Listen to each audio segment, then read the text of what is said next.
Happy Monday, and welcome here to another edition of Husker Online Headlines. Sean Callahan, Steve Sipple, back from the weekend, and it was a busy weekend in Lincoln with camps kicking off, and camps kicked off with a pretty big participant. Nebraska's 2027 prize quarterback recruit Trae Taylor worked out at Nebraska's camp on Sunday, and he's going to be in Lincoln all week, so we're pleased to welcome Trey Taylor into the HuskerOnline studio. He's actually staying right down the road from our office here in the Haymarket. Trey, welcome to Lincoln. It was great to see you yesterday work out at camp, and it's great to have you on here on the show. Yeah, thank you for having me. It's been a great. I've been here for 2 days. Been a great couple of days. So, yeah, can't wait for the rest of the week. Now you're staying here, Trey, for an entire week.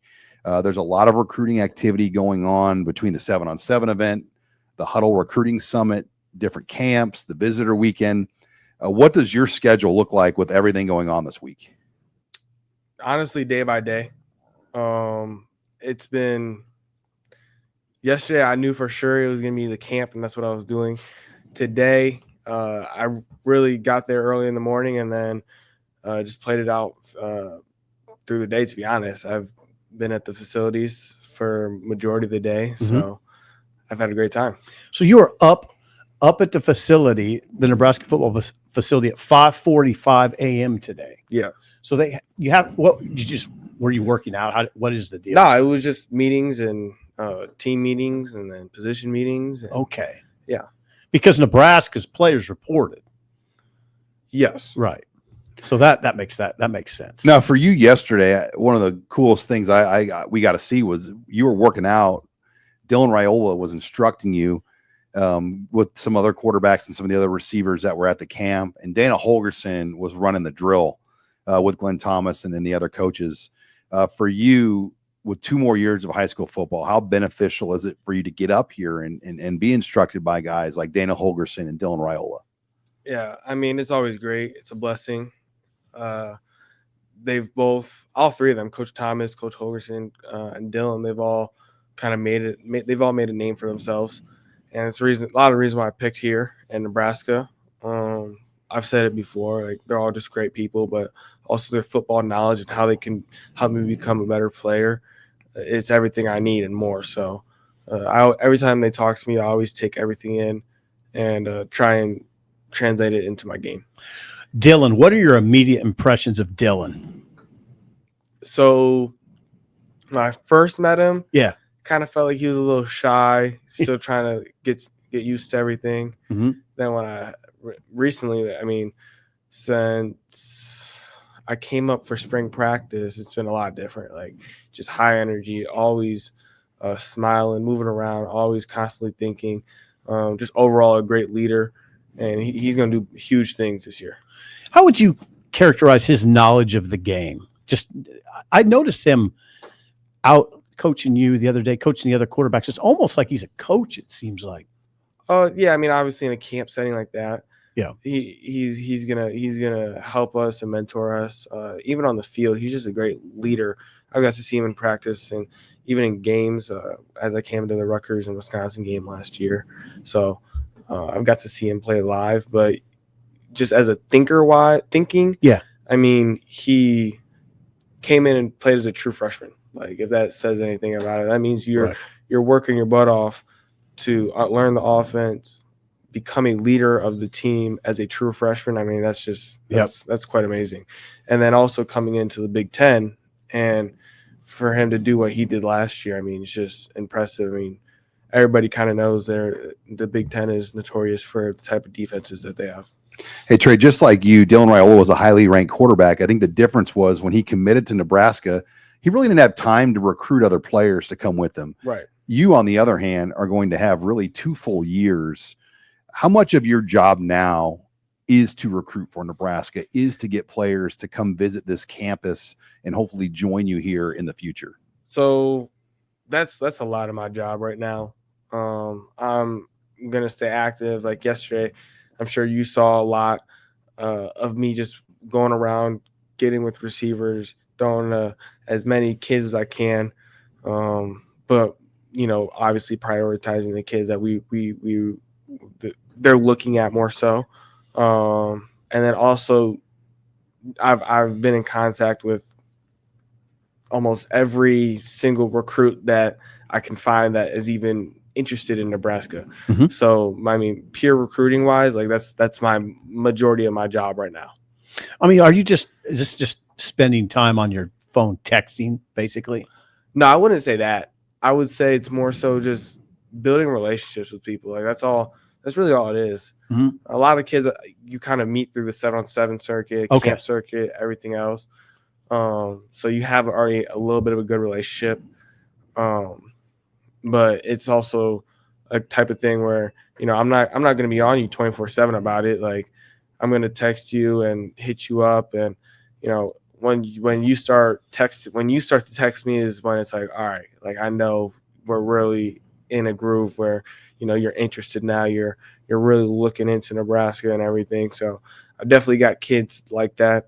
And then, you know, there's also kids that you're just like, all right, we got to fight for him, go get him, and you know, just hope for the best. Trey, the Chicagoland area has not necessarily been a place where Nebraska's been able to get a lot of recruits. Right. With your commitment now to Nebraska, how much do you get asked about it, and what are the odds of hopefully getting a few more Chicagoland area players into Lincoln? Yeah, I mean, it's always I if I could pull every kid from Chicago and get them to commit, I 100% would. That's more comfortability coming in of just having people around you that have come from the same area as you. I know that there's a couple kids at Mount Carmel, like Travaris and Quinn. I believe they both have the Nebraska offer. I really want for them to commit. I mean, it's a great place. People really do. I think a lot of recruits think, oh, it's Nebraska. There's nothing there. And they don't realize until they get there, like, oh, okay, like this is really what it is. Like we got the best facilities, coaching staff, and it's in a big city. Like Lincoln is a 300,000 people city, right? So I think that's always a big selling point for some kids too. But you know, Cameron, I'd love for him to come too. And you know, there's a Braden from Brother Rice, D lineman. Okay. I mean, there's kids all over.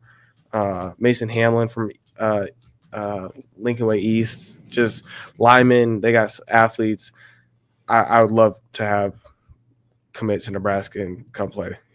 Hey Trey, what'd you think of your camp performance? It was, you know, Sunday. You did everything. You went through everything. How do you think how do you feel about the way you performed? I felt pretty good. There's always stuff to clean up on. For me, it's more. I'm not gonna say I'm adjusting. I'm more so getting used to Coach Thomas and how he coaches. I mean, obviously, it's a difference between seeing it and actually going through it a little bit. And I love it. He's gonna push you. He's big on ball accuracy. Okay. But you know, I'll probably be in the camp again on the 8th.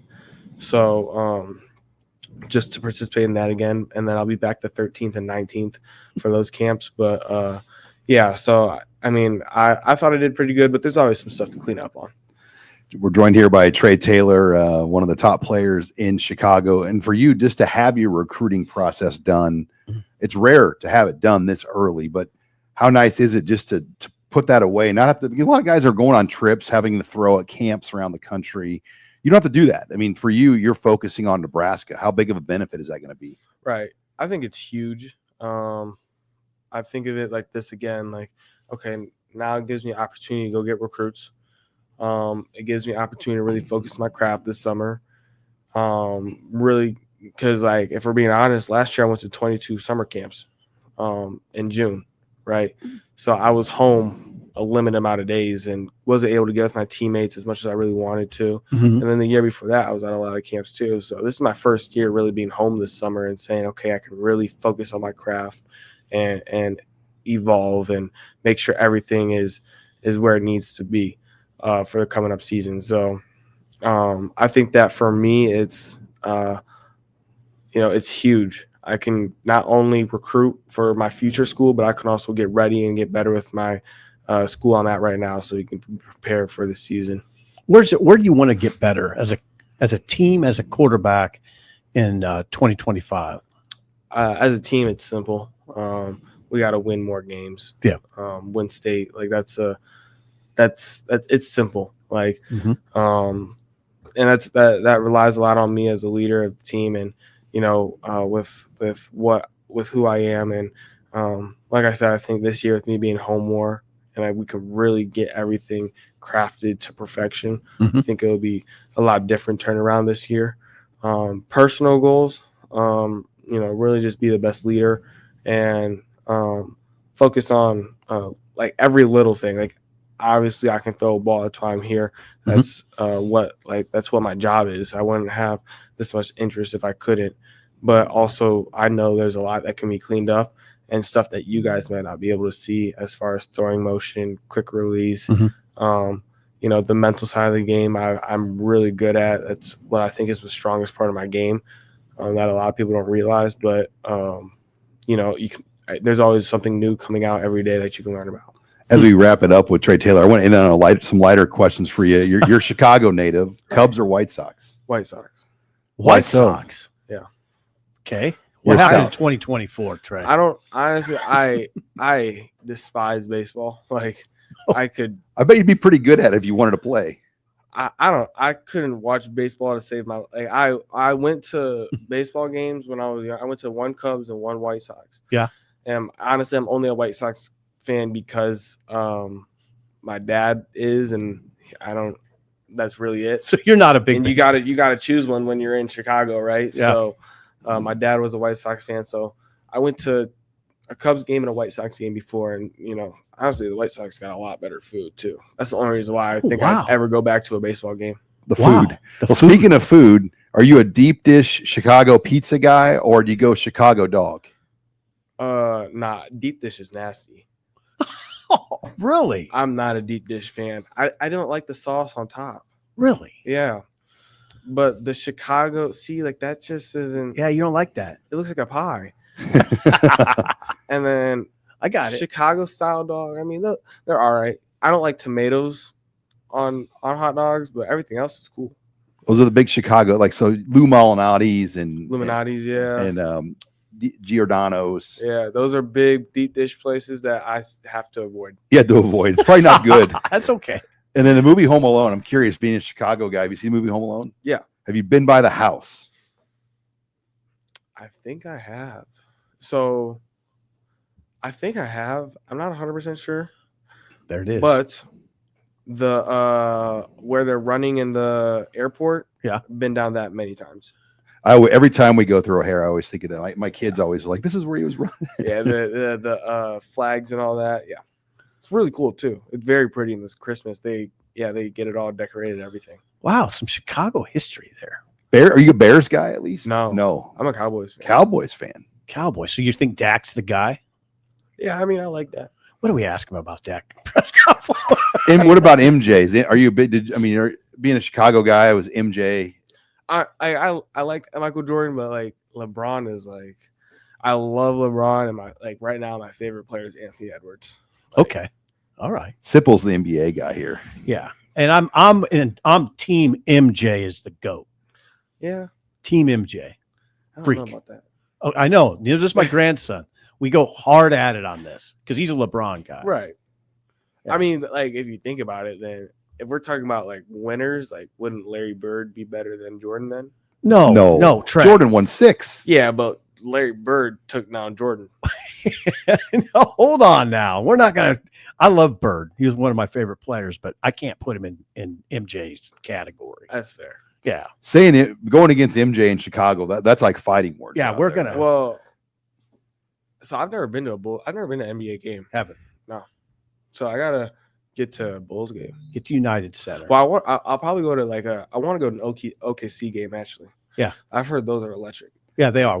I went in February to one. So the house that Michael Jordan owned in Chicago, a Nebraska fan and Nebraska native owns that house. Really? And so when the Nebraska basketball team went out to play Northwestern this year, they were able to hold their walkthrough practice in the house of Jordan.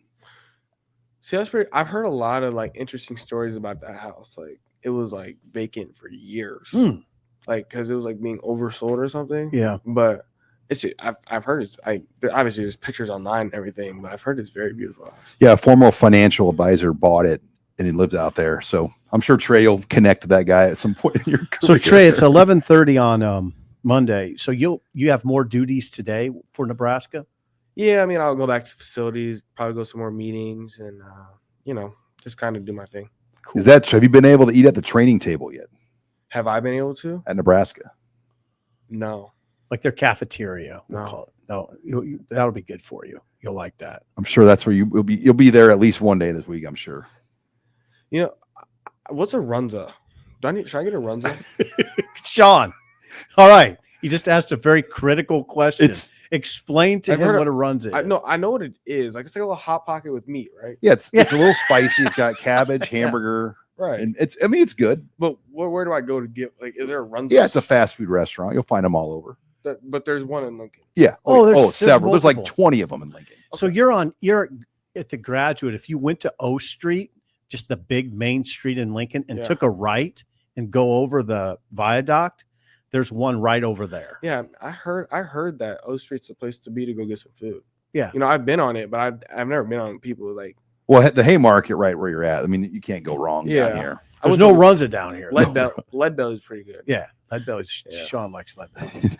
Not really. I mean, I'll probably go back there. I'm gonna go back there later this week. Get some mac and cheese.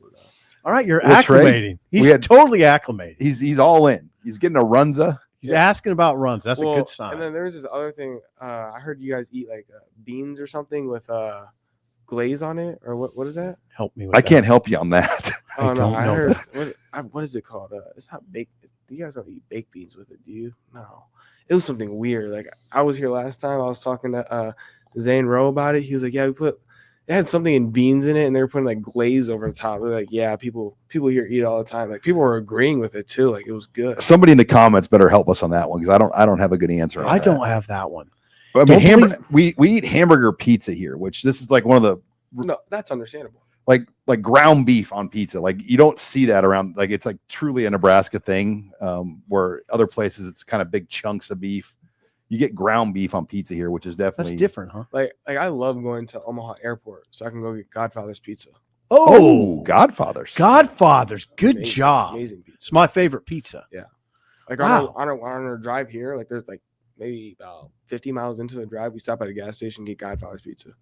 It's amazing. There you go. This has been an enlightening interview with Trey Taylor. Very enlightening. I'm very pleased to hear your Godfather. My family is like very involved in food. Okay. Like, yeah. We'll give you some more good recommendations, but Trey, I'm sure we'll have you up here again. Appreciate you stopping up to Husker Online as Trey Taylor joining us here in studio. All right, let's move it on now to headline number 2. But before we get to that, I want to introduce our latest sponsor here of Husker Online Headlines and the Husker Online Show. Let's welcome in the Billings Group. They are a trio of financial advisors made up of Lance and his 2 son-in-laws, Josh and Nate. Yep, son-in-laws, 2 of them. They're based in Salina, Kansas, because someone has to be. And they serve clients in more states, including places that you've actually heard of, like Nebraska, Colorado, and Texas. They do financial advising and coaching, investment management, basically all the stuff you should be doing with your money, but probably aren't. Also, Nate is a lifelong Nebraska fan and a longtime listener of the show. And if you've ever watched Nebraska football or the stock market, you know both are emotional roller coasters. And that's why Billings Group is here to walk you through the highs and the lows. Billings Group's financial advisors by your side for life's journey. They don't offer therapy, but they are good listeners. Sounds like us sometimes, Sip. Yeah, and Salina, I tell you what, I've always liked going down there. Home of Brent Venables. Home of Brent Venables. Used to be the home, you probably don't know this, to the Big 8 women's basketball tournament. No kidding. Yeah, went down I went down at least one year and covered Angela Beck. I remember vividly Angela she was angry at the refs and she ripped off her coat in Angela Beck fashion. But yeah, I went down there. I'd stay in McPherson for some reason, but the The tournament was in Salina. No, I've stayed in Salina a couple times over the years. And So this is we got some new Billings Group. But yeah, I need to read off the disclaimer here. Visit them at billingsgroup.com. Security is offered by registered representatives through Private Client Services member FINRA SIPC. Advisory services offered by investment advisory representatives through RFG Advisory, a registered investment advisor. RFG Advisory, Billings Group, and Private Client Services are affiliated entities. All right. Yeah, Salina, though. Great place. Jake Sharp was from Salina. Remember Jake Sharp? Jake Sharp, the running back? Yes, from Kansas. Yeah, grew up a Husker fan. Where was Reesing from? Texas. Okay. You have a memory. He was from like Austin, Texas. Okay. Hey, but he might be a client of Billings Group because they service Texas everywhere. Nebraska, Colorado. They're much more than Salina, but we're great memories. As our listeners would probably figure out, Sipple's very fascinated by Salina, Kansas. I tend to be. We'll go. Let's just go there. All right. Well, yeah, Trey Taylor again. Wow, what an impressive young man here on his summer break. He's going to be in Lincoln the whole month. It sounds like. Yeah, he's spending a lot of time here. You can tell he's just all in on Nebraska, which is a great sign, right? I'll tell you what else is a great sign. Watching him throw the ball is a great sign. And we saw him at camp on Sunday. We watched him. I probably watched 40 throws, and he's got a live arm now. And that's his calling card. But also he prides himself on the way he knows the game. That workout we watched with Holgerson and Raiola running it, he was effortlessly throwing the ball 50 yards down the field. Accurate. I mean, with a zip on it and, a touch. Me and you were watching this kind of like a private kind of workout. And I said to you at one point, Sean, we got to start seeing some completions. He wasn't the only quarterback. There were some other guys there. And I said, we got to start seeing some downfield completions. Bam. He just whipped one and it complete to a kid 50 yards down the field. Looked beautiful. He wants to get better. So it was impressive to have Trey, and I'm guessing we'll get him up here again. I hope so. And I'm guessing him and his mom will go to Godfather's on 33rd and O tonight and get the best pizza in town. Hello. All right. Headline 2, though. I want to shift focus here. There's been some news on Monday morning. There was. Punter Archie Wilson officially joins the team from Australia. And this kind of completes the overhaul of the Mike Eckler special teams project with Kyle Cunanan, Archie Wilson, the move to the rugby style, Aussie style rollout punts. And I'm sure the schemes are going to be different. Everything they do is going to have the stamp of Mike Eckler on it. And this is the exclamation point with Archie Wilson not only being official, he is here on campus going to getting ready to go to work. So he got here probably last week. No, he came in this weekend. Over the weekend. Yeah, for his official visit. Last weekend. And now he's stuck. He's stuck on he's sticking. And he is on the roster now. And this is a critical player in the program as you move forward with this rugby scheme, which we have never seen as we've never seen a scheme at Nebraska, a rugby scheme in totality. We've seen it in parts, So this is gigantic. Well, the element that is fascinating to me is he can do it with both his left or his right foot. Right. And meaning you can't really scheme him. He can scheme you. Right. And if he can execute that, and I think we have a lot of questions still, like how will he adapt to living here? How will he adapt to learning the game of football? Because we saw with Daniel Cherney, he didn't know the game of football. Yeah, he didn't know it sufficiently. And punting is not about punting at 50 yards every time. And a lot of it is Eckler's talked about this. It's a weapon when you have a guy that can pin people inside the 20, inside the 10. That's a weapon. And we got to see how well he does that. That's a big part of this. And having a guy like Brett Maher helping is huge. Yep. Maher's was retained on the staff, former Nebraska kicker and punter. Obviously he can help matters. And you've alluded to this too, Sean. It was really insightful on your part. You don't see teams punting from their own 20 very much anymore, from their own 30. You're usually seeing shorter punts. The punts are between the 40s and the 40s. That's what I mean. Between the 40s. That's what I mean. The ability to pin opponents is gigantic. The days of punting from your 20 and just kicking it as far as you can. Well, that's good. Yeah. But if it's not high enough, they're going to get good return on it. Yeah. And we saw that too over the years where, Nebraska, Caleb Lightborn at Michigan skies one with no hang time. Straight up the chimney. And that really good receiver, he was a 5-star from Michigan, caught it. I forget he was drafted, and he caught it and freaking like ran it back because it was just right up the middle of the field. It was terrible. It was like I don't even like thinking about it. It was like a 4-second hang time punt that went 50 yards. Well, so when he got so that was not the one I'm talking about. I'm talking about the one where he literally kicked it straight up. I don't know if that was against. I was talking about the low line drive. Oh, the low line drive was a disaster too. I'm sorry. It went 50 yards, but there was no hang time on it. And so like punting is an art. It's not, and Sam Foltz did it and Sam Cook did it as well. Kyle Larson, those guys did it as well as anybody. Yeah. Because they could play the wind here and get it to where it needs to go. Need to get back to that, but it's going to look a lot different on Saturdays now and Fridays when Nebraska plays on Fridays. And Thursdays. Yeah. it's going to look different. And I don't know.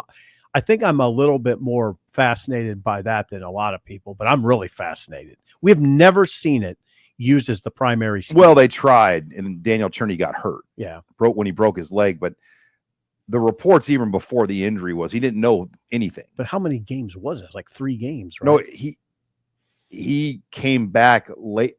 He missed the whole 2020 season, right, because of the injury. Mm-hmm. And then he came back in 2021 and wasn't right. No, it wasn't right. But so it never took off. No, but they attempted to go with Pro Kick Australia. But Daniel Cherney was very much a lower tier guy. And I think Eckler, when you compare him to Jonathan Rutledge, Eckler's got a lot more street cred. Oh, just a little. And then Rutledge, and I think just a little. And Pro Kick, if they know what you're doing and take good, they're going to give you good guys. Yeah, Eckler compared to Jonathan Rutledge is not. That's not a. Jonathan Rutledge almost got Nebraska on probation. Right. Nothing against him. No, but he was a kind of a low level assistant, and Eckler's a high level assistant. He got the job after basically Sean Snyder backed out. Yeah, because Sean Snyder was going to be the special teams analyst, which the whole Rutledge thing was odd because you didn't even know who he was. He didn't have any kind of profile. No, and then you had Mike Dawson supposedly as the special teams coordinator. Thank you. In title. Right. So the setup is much different. Everybody knows who the special teams coordinator is. Now, remember that year it was kind of like, well, Rutledge kind of handles it behind the scenes. And I wouldn't even have known Rutledge if he walked in here. Dawson did have some involvement, but it wasn't like he was running the operation. It's just, listen, when we talk about that, I hate to say it, and you don't have to agree with me, but those are the kind of issues that got Frost where he didn't succeed here. Or he refused to hire a true special teams coordinator. Right. Like that. We should learn from that. If it's a situation where they have a special teams coordinator by name, but we're talking about some other guy coaching it on a daily basis, that's probably a red flag, right? Like, go hire Mike Eckler, who's devoted Brett his life. Maher. Hold on. Eckler's devoted his life to special teams. So I'd rather have that than me and you saying, hey, who do you think's even coaching it? And who is Jonathan Rutledge? Well, then you add Maher in the front seat with Eckler. Yeah. Yeah. Right. It's pretty good. It's like Marty and Rust in True Detective. Kind of is, by the way, when you talk about Eckler. But Eckler is Marty. Yes, for sure. No, Rust. No, Eckler's Rust. Yeah. Maybe more Marty because Rust True Detective references. We might lose people here. Yeah, we're losing them. Rust in that movie is pretty dour, so probably more Marty. Okay, move on, Sean. All right, quickly. Let's before we go to headline number 3, Husker Online headlines brought to you by Huel. And look, a lot of you guys right now are on the go. You're out of your house. It's summertime. You don't always have time to eat a lunch or have a full breakfast. Huel is the perfect way to kind of give you everything you need. It's packed with 35 grams of protein, 27 vitamins and minerals. It's high in fiber. It's low in sugar. Comes in several great flavors. We've all tried Huel here and love it. Oh my God. It is it's not just the fill you get off it, but it's the energy. Energy. It's both. It's just, sometimes you eat or drink something and you just don't feel that good afterwards. Just as the opposite. Like you just feel good. And it not only comes in the ready to go flavored bottles, you can get it in a powder form and shake it up yourself. So lots of great ways to try Huel. And if you've never done it before, we've got a great way to do it here with Husker Online. You'll get 15% off your order of Huel with the promo code Husker at Huel.com. Again, you'll get 15% off at Huel.com with promo code Husker. Thanks again to Huel for sponsoring us here on Husker Online Headlines. Okay, headline number 3. Let's go back to camp. More from camp. Okay. Because I have a lot I want to get to from what we saw on Sunday, but then also what's ahead this week with the 7-on-7. But, a lot of things jumped out about camp. I would say first and foremost, besides Trey Taylor, Nelson Wheeler, the running back from Grand Island, now at Millard South. Yeah. He transferred to Millard South this year. Showed up to camp unannounced. He visited Kansas on his official visit this weekend, and the family decided to detour, drive to Lincoln, and he joined the camp in midstream. Did the coaches know? I think he let somebody know on his way up, but nobody had any idea he was coming. Confident young man. That suggests a lot of confidence, right? And look, he's got many Big Ten offers right now: Northwestern, Maryland, Michigan State, Wisconsin. You go down the line. He's got a pretty good group of offers right now. Doesn't have a Nebraska offer. Wants a Nebraska offer. And, look, somebody said, I know he's like, what do I need to do? He's like, come to camp on June 1st, work out. And he showed up. And there he was. We'll see where that goes. Because, running back with recruiting now is different. How you go about it and what you do kind of with your running back recruiting. And Nebraska obviously has 3 4-star type guys that are on at this point. So I think that adds to the conversation. Like, what do you do with a guy like Wheeler? But it did sound like he had a good workout. Well, it's really a good, enticing picture that he would call them and say, I want to work out. If he wants to be a Nebraska Cornhusker and he's willing to take the initiative and say, I'll come and work out for you. It's a pretty good picture. Because there are guys in this state that have offers from other places and not from Nebraska who have not that have chose not to go work out for Nebraska. And exactly. And you kind of get and look, Matt Rule doesn't play around. He says, come to our camp. Like, we need to see you at our camp, and get a live eye on you. And it's a pretty simple. Alabama does that, obviously. Georgia. But with a local guy particularly, you'd like to see them in your camp. 100. And like I said, I want to reiterate it. The initiative is appealing in a lot of ways. Two in particular, it suggests confidence and it suggests he wants to play here. Now, he didn't run track this year, but at Grand Island as a sophomore, he was like a 10-7 guy. Yeah. And he could be a 10-5 level runner. At 5'9", you better be pretty quick, right? And he's 200. He's got this, obviously the size is not an issue. What I was told yesterday at camp, he gained 30 pounds since they had last seen him. So he went from about 170 to 200 in good weight. Good. Sean, that's a big development yesterday. So you had Nelson Wheeler. I also want to hit on Titus Heward, the son of Brock Heward, and talked to Brock a few times. They drove up from Denver. They moved from Seattle. He's Mr. Washington. He does the big morning sports talk show in Seattle. He lived in Seattle for 44 years. 44 years and just moved. And now they live in Denver. Mm-hmm. And his kids attend Valor Christian. He's got a couple of daughters that are college basketball. But told me he actually wanted one of his daughters was hoping that she could transfer here. It didn't work out. She's at Oklahoma State. Yeah, we're at the camp yesterday, and there's Brock Heward. I just ran into him walking up the steps. You had said, hey, see if you can find Brock Heward. I just literally stumbled on him walking up the steps. And I've got to know Brock over the years. I've been on his show with him. A lot of games he's covered of Nebraska. He talked to him in the press box. Absolutely. And he's a great guy. But his son is going into his sophomore year. Okay.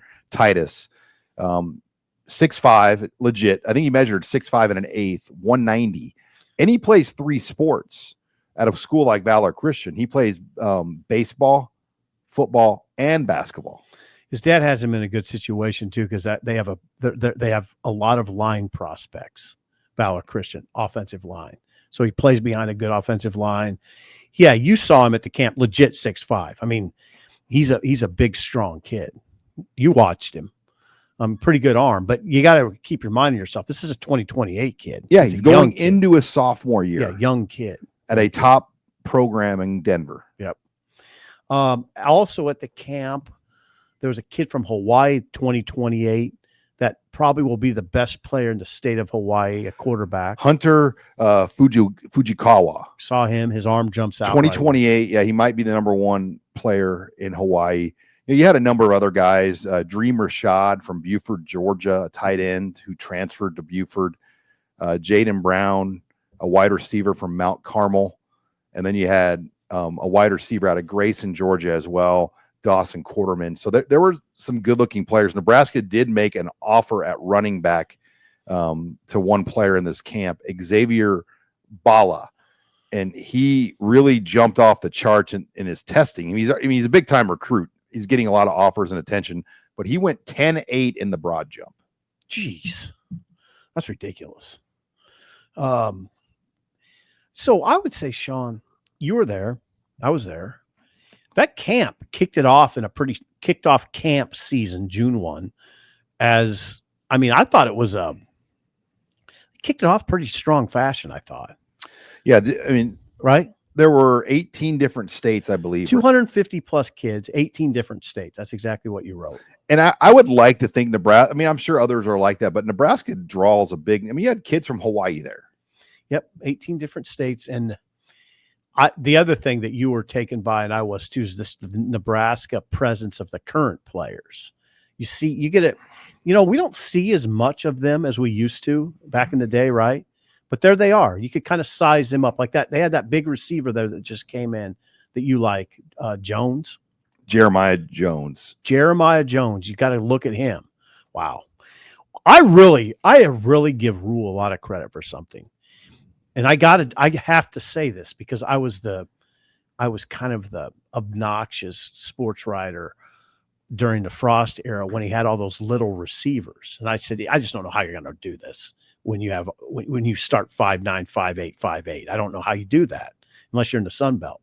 Look at the receiver profile, how much it's changed under Rule. It's dramatic. Now it's like they barely recruit those guys. They have how tall is Jeremiah Jones? 6'5", legit. 6'5". I saw Cortez Mills yesterday. Got to look at Cortez Mills. Cortez Mills, first of all, looks like he's 23 years old. He's ready to roll. There's no question physically he's ready. Now he's not 6'4", he's probably 6'1", but those guys, you see him and it's impressive physically. You think about Matt Rule's first year in the wide receiver situation he had to manage. They didn't have, when Billy Kemp was your number one at 5'8". And then you saw Kemp and Alex Bullock, who 5'11". He's a starter. Yeah. And you had to play Malachi Coleman a lot. You had to play Jalen Lloyd a lot. You had a lot of the receiver room is immeasurably better right now. And Dane Key goes 6'2", Jeremiah or Isaiah Hunter 6'1", 6'2". I'm not saying that you can't have good 5'8" receivers. They exist. Some of the 5'9" guys are, think of the guys who played in the program, Spielman and Wandale. Those guys are great players. There's a place for them, but you can't have three starters like that. In my opinion, starters like that. There's no position easier to reload at than receiver, and here's why. There's 64 and 5 stars per year, so 60 plus. There's a lot of four-star guys out there in high school, but also the transfer portal, and there's talent. And you can find it. You can find talent. The depth of receivers, it's just the number of 4 stars available every year is deeper than arguably as any position. Yeah. And I want to be clear. Those guys that I'm not saying you can't have 5'8", 9 receivers, but in this league, doesn't it make sense to you to have bigger bodies out there, Sean? In places, yes. On the perimeters. Yes. The blocking, the edge stuff. And it looked better last year. They brought that kid in from Wake Forest. He was a big kid.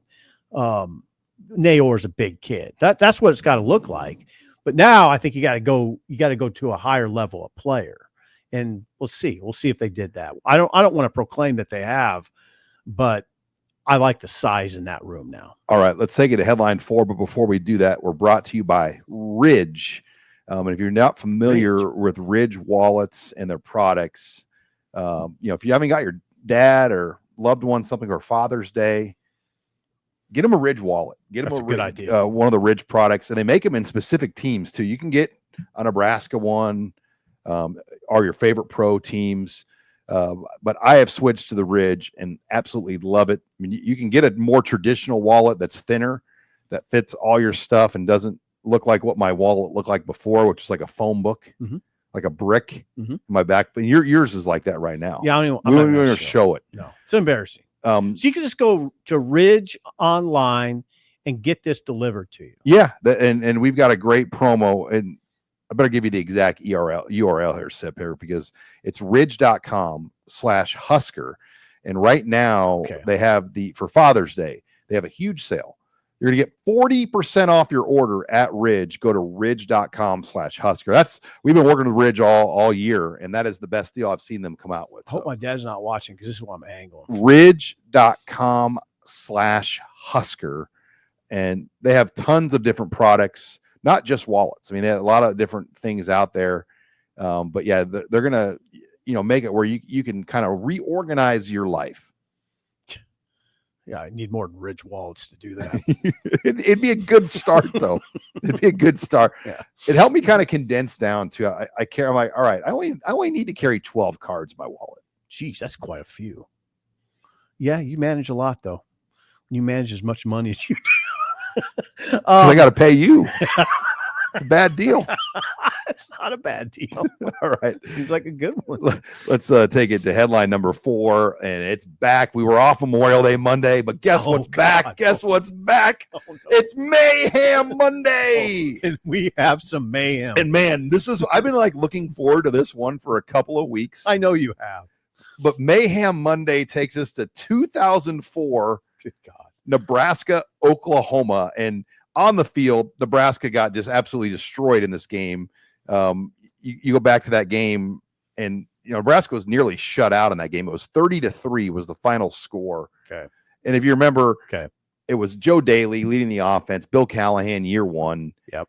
At that, I had never seen Nebraska go into a game on the field where they knew they were going to get beat, and Callahan just kind of ran an offense to keep the score low. Ground, kept it on the ground. And poor Corey Ross had a bad toe injury. Yeah. And he barely could get through the game itself. But he played pretty well, and he got hit at one point I've talked to Corey about this. He got hit so hard to sternum one time.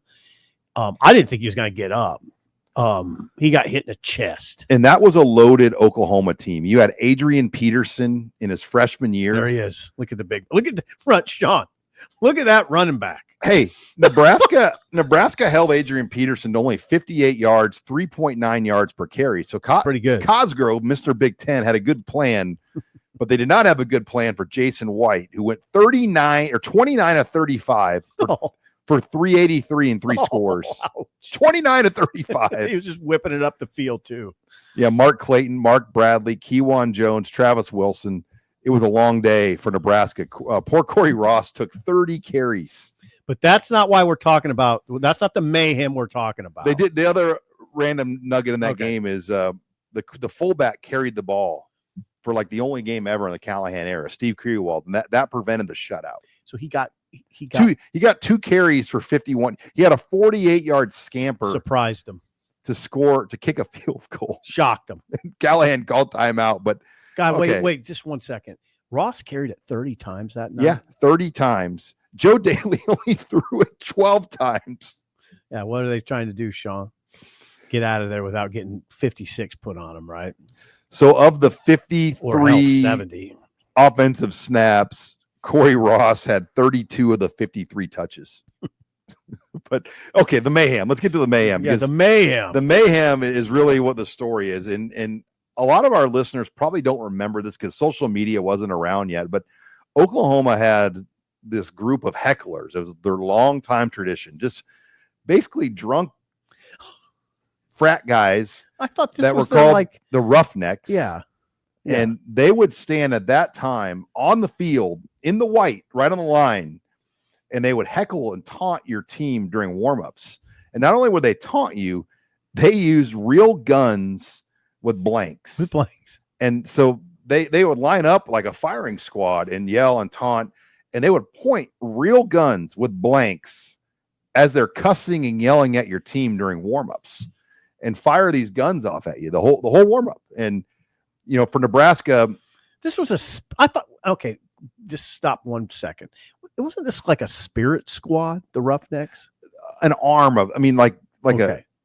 just a traditional group. Now, what was crazy to me is in 2000, back when, you know, Bob Stoops kind of resurrected their pro, I don't really remember the Roughnecks for that 11 a.m. game in 2000. I don't either. And Okay. you know, they weren't very good before that. They had the little run where they struggled, but anyway, it got kind of heated. Mhm. So Darren DeLone, an offensive lineman who grew up in South Central LA area in rough background, he wasn't having it. Like, he did not like these Oklahoma guys who were drunk, yelling and screaming, pointing guns at him, firing guns.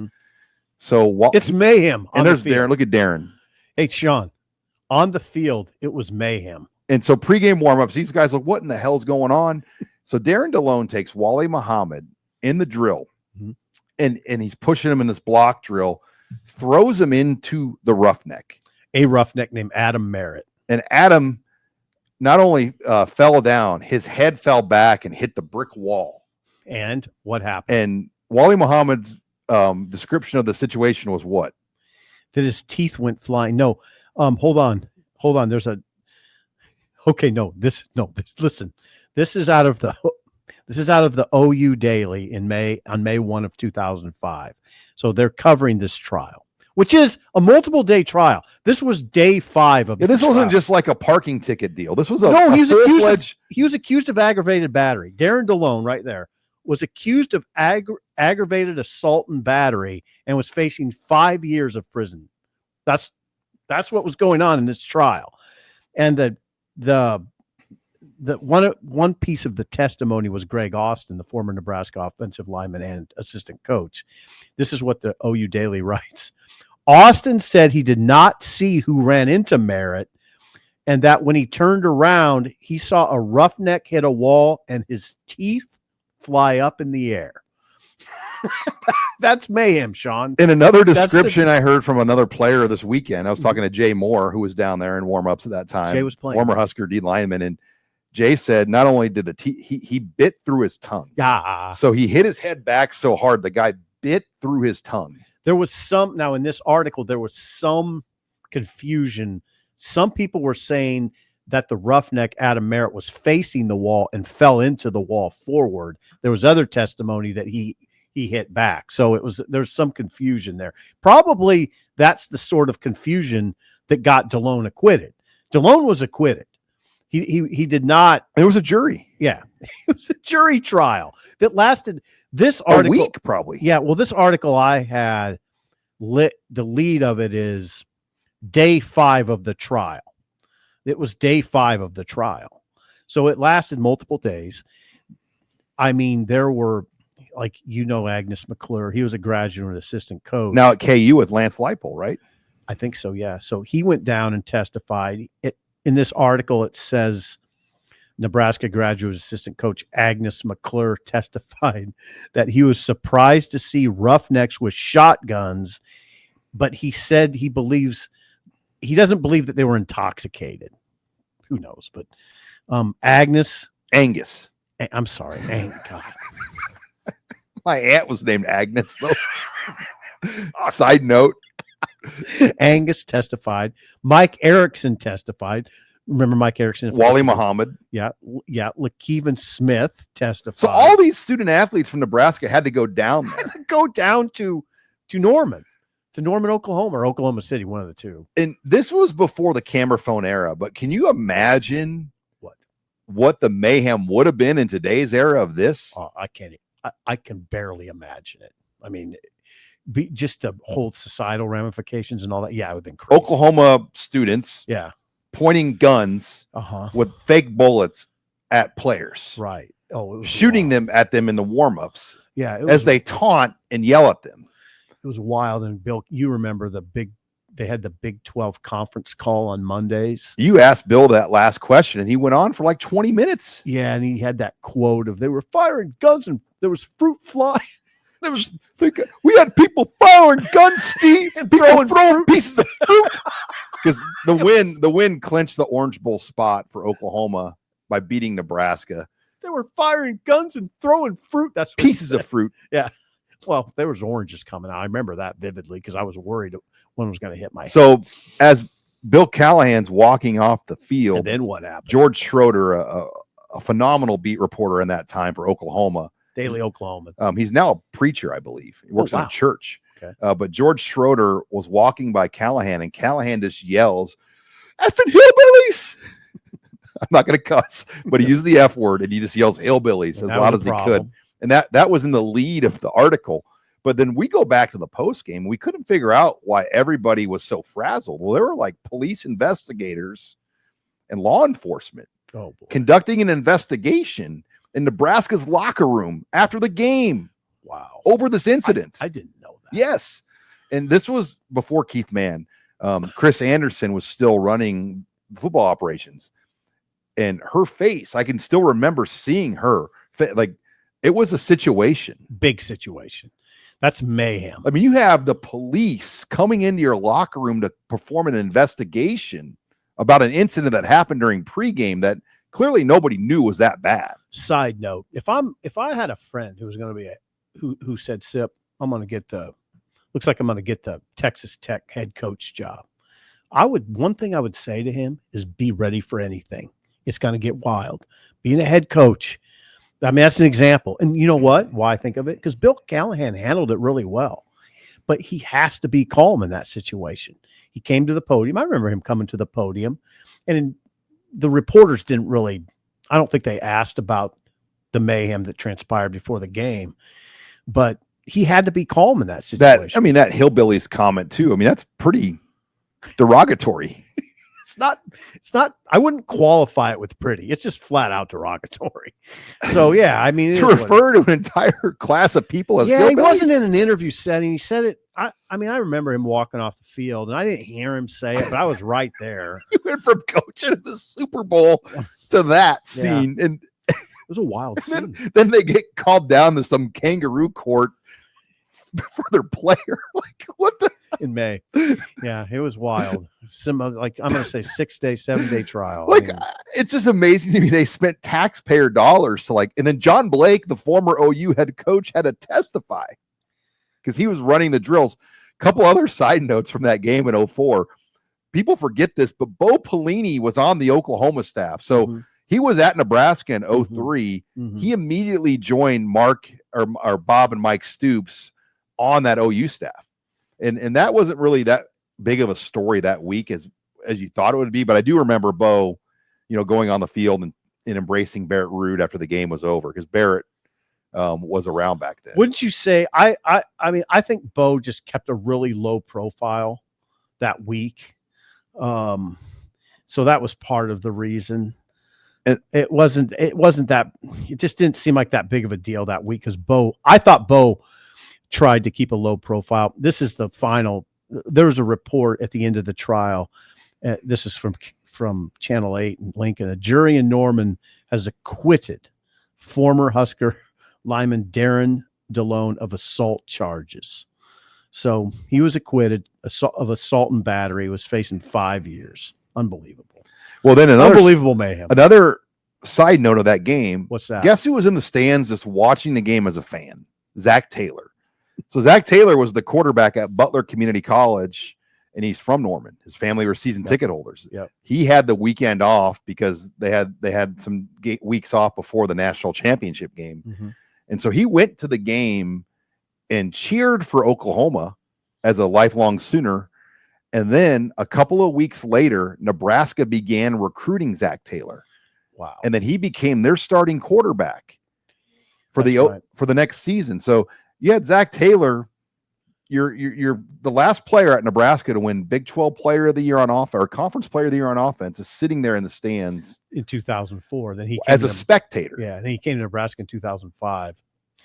Yeah, Bill Bush is the one who who kind of stumbled on him. He was recruiting at another school in Kansas, and the coach for that school, I want to say it's McPherson. I thought Jay Norvell, though, was pretty big in it, too. It was Bill that stumbled on him because the coach said, hey, the guy you should be looking at is over at Butler. And Bill raced over to Butler. But yeah, I'm sure Norvell was the quarterback's coach, so he had to get involved. But so yeah, that is I don't know if we could find an example of more mayhem than that. And I would like to think what we shared here, very few people have heard all those details. Like it was a long time. It's over 20 years ago. But the Deadspin article on Bo, where he was, critical of the Nebraska fans, that was a mayhem day too. That might make it. I was in my recliner at home that afternoon when Kevin Kugler called, and I thought he was joking around. It was so wild. I was like, no. He goes, oh, yeah, Sipple, you need to get to work because it's crazy. But anyway, mayhem in Norman in 2004, whew, that was nuts. That was nuts.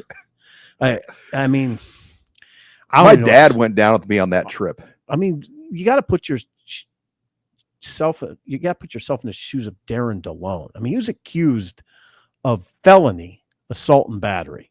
That's not small. I mean, I got to think he was probably a little concerned, right? Well, the university probably gave him the best legal representation but yes, I just can't believe that it was taken to that level. A jury trial of a felony. I mean, this jury trials aren't easy to get. I mean, right. It takes some moving to get to the point where you conduct a jury trial. And it was a comprehensive multi-witness jury trial. I mean, a lot of witnesses, 12, 14, 16 witnesses in that thing. It's crazy. Mayhem Monday. Hey, Sean, that was mayhem. I didn't give you a heads up, but we go to headline 5. It's brought to you by Larson Motors in Nebraska City. I'm setting you up here, Sip, as give me a second. You get your notes ready, but Megan threw a curveball and put Larson Motors on Monday, and I'm going to tap dance for you here as you pull up your ad that you should have memorized by now. You don't want to mess around with it. This is Larson Motors, and it's a big deal. So just give me a second here. Tap dance around on Mayhem Monday a little bit more. Here we go, Sean. Larson Motors. Larson Motors in Nebraska City. It's one of the Midwest's only dealerships with all the major brands in one location. You're right. We do talk about this every single week, and there they are. Dodge, Chevrolet, GMC, Hummer, Ford, Jeep, Ram. All of them are there. It's never been easier to find them. Start your new experience today. How about today, Sean? At LarsonMotorGroup.com or at Larson Motors in Nebraska City. That's Larson with an O. Larson Motors. Real people. Real deals. All right, let's close it out. Headline 5, odds and ends. Nebraska Sean. baseball. Rough way to end the year. 17-1 regional loss in Norman, Oklahoma. But it's kind of a trend. Nebraska baseball since 2007 is 1-10 in regional games against power conference competition. Their only win was a game against Arkansas. And what did that Nebraska baseball team have on it? Big leaguers. Yeah. They had Spencer Schwellenbach, Mm-hmm. Cade Povich, Bryce Matthews. Mm-hmm. I mean, you go down the line, they had a lineup of future pros, and they were able to give Arkansas a scare. But other than that regional moment, Nebraska baseball has really not been able to even make it interesting in a regional against a power competition foe, really for almost 20 years. No, it's been too predictable. That's the big issue I have. I mean, the 10 wins, and Sam, the reporter in Omaha, Sam, the brilliant reporter in Omaha, the 10 wins are against Monmouth, UC Riverside, Eastern Illinois, for God's sake, Binghamton, Yukon, Northeastern, New Jersey Institute of Technology. I'll be damned. They do have the Arkansas win, Niagara, and Holy Cross. That's it. So what I say is this: it's gotten too predictable. They make a regional, and what do you think? I mean, they ain't gonna do anything. They never do. They'll beat a Holy Cross. They'll beat a Binghamton. They'll beat the 4 seed team. Yeah, they'll beat the 4 seed, but they ain't beating anybody That's tough. So I would say it's gotten too predictable. Now, on the next breath, though, you have to acknowledge something that Will acknowledged in the post game after the Oklahoma loss. This team will always be champions. This group of guys will always be champions. They won the Big Ten tournament championship against all odds. Won how many elimination games? 5. Well, no, this year all 4 games. They played 4 in all. 4 elimination games, and all 4 were basically elimination. Yeah, so they will always be champions, and you have to acknowledge that.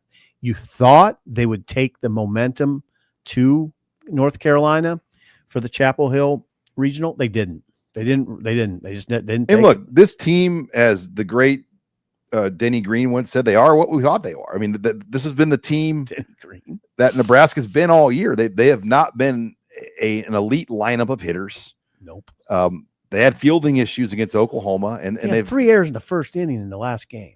And Oklahoma didn't hit the ball hard at all. Every ball was kind of a grounder or a bloop, and Nebraska struggled. So it was frustrating to watch, and spend your weekend seeing a game in the way it did. It was 15-0 at one point. Yeah, at one point. Right. But yeah, what you worry about is back when Nebraska was in the Big 12, there was a lot more.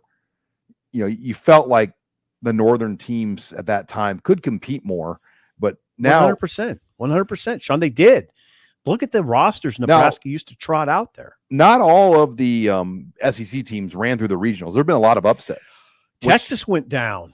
Vanderbilt went down. I mean, Vandy's top number 1 seed. Yeah, no, I always you get tired of it. I think our listeners get tired of me touting the SEC, but it's not like the SEC is. I mean, those are major upsets. Yeah, Vanderbilt, Texas, Georgia, Alabama, Florida, Kentucky, Mississippi State all were eliminated. And then the SEC would, on show taping time on Monday, they have 7 teams playing an elimination game. So they are, they've got 2 teams. I mean, just getting some teams to advance. It's not even a sure thing at this point. UTSA took out Texas, right? That's who took out Texas. Who took out Vandy? Yeah, the SEC. Do you know who took out Vandy? Wright State. Wright State. That's not a very good look for the SEC, Sean. The number 1 overall seed. Not a good look. And Vandy went 1-2. Not a good look. At home. Oregon got taken out too, 0-2. They were a host. The one thing about the SEC, and they're able to, the strength of their league helps boost their RPIs once they start playing each other. But in the non-conference, like LSU played a full weekend series this year against UNO, Omaha. And they do that. So early in the year, they might play one of those type of tournament things. Nebraska plays like 3. Nebraska will play like 3 or 4 of those. Mm-hmm. SEC teams will generally kind of stack up their weekends with weekends where they're going to sweep. Mm-hmm. And so they pad up wins that way early, and then the focus is on conference play. Okay. And so all of their teams are going to be in that 32 to 40 win neighborhood based on just how they schedule early in the year. Yeah. And then what can they do once they get in the conference play?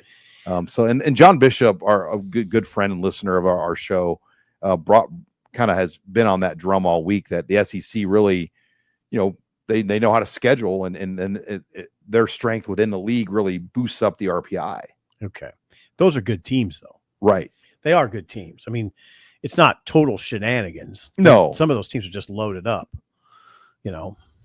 Yeah, but they get all these regional bids is kind of what the complaint is when they get like a record 14 regional bids or whatever the number is. So yeah, there's a lot there on baseball. Hey, one thing I want to close on.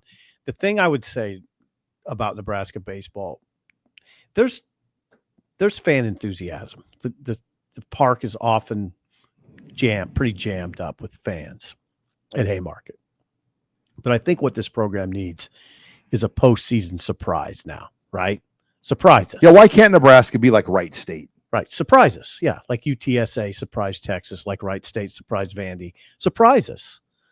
Get into a super. Beat somebody really good, and surprise us. Right?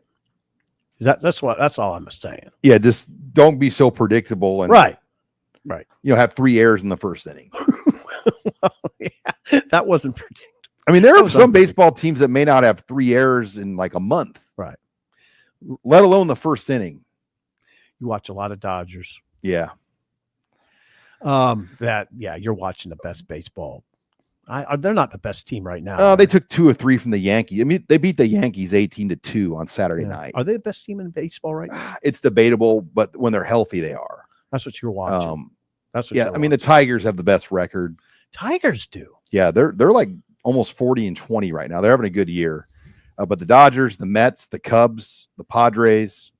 And then on the other end of the spectrum, the Colorado Rockies are 9-50 as of yesterday. Yeah, they're in the toughest division. I mean, yeah, but they're 9-50. the NL West has like 4 playoff teams almost. Anyway, one more final note on odds and ends. What's that? Ndamukong Suh on the ballot to be a college football Hall of Famer. Oh, no brainer. And the thing about that college football Hall of Fame is it's not always about like vote. Like they don't just like, all right, it's your year, you're in. Like there is a process where a certain school can only have 1 nominee per year. But I would imagine Ndamukong Suh will find himself in the Hall very quickly.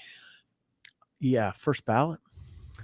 Yeah, if there is again, I don't know if it's like the NFL. Right. It's not where like you're a first ballot Hall of Famer. There's some guys that have to wait a long time, and he won't be one of them. Depending on the line of players from your school, because they wait to induct a Nebraska player every, like they don't do more than one. Right. So some schools might have 8 or 10 players in line. Yeah, that's the thing. But I don't think he'll have to wait. No, he'll be in quickly. Yeah. And he shouldn't. The bigger question is, will he be in the NFL Hall? I think he should be. That's a question. There's some debate there. Well, his numbers and Pro Bowls and all pro NFL teams say he should be. It's not as cut and dried though. But there are people that have got in the Hall of Fame as a defensive lineman with less of a resume than Ndamukong Suh. But Ndamukong Suh wasn't always the most popular guy. No, and I think you're like me. I'm just thankful to have been able to watch him game in and game out, because I don't think we'll ever see that again. Y'all never forget when he took Colt McCoy and picked him up. Yeah, that. And just threw him down. And I was sitting there. I mean, the Texas fans, because it was in Dallas, and the press box was full of media, but there were people up there that were like fans. And everyone's face was like ghost white. What he did at Baylor, remember at Baylor too? That was vicious. They penalized him for hitting the quarterback too hard. He didn't like that. Remember the post game? He walks by us. He goes, "I'm not doing any interviews." Right. No, he wasn't happy. He stopped. Yeah. But he was a beautiful player. And I just don't know that I'll see another one like that. All right. Well, great show. Mayhem Monday. Fun as always. Trey Taylor coming in studio. We had the young QB show up via Gator. Is that what you call those like a Gator golf cart? Yeah, Gator from our friends at Acres Equipment. Yeah. He's a young kid. He's going into his junior year, but the quarterback position is interesting, Sean, because you got to become a dude fast, come on our show. He says he's done over 100 interviews, already. He's just going into his junior year. It's a lot. It's a lot for any quarterback. Yeah, the way he carried himself was impressive. Pretty impressive, right? All right. Well, you just want to keep going till 2:00. Yeah, I want to close. We have 2 more shows this week, so we'll have plenty more to get to. But for Steve Sipple, I'm Sean Callahan signing off here for Husker Online Headlines.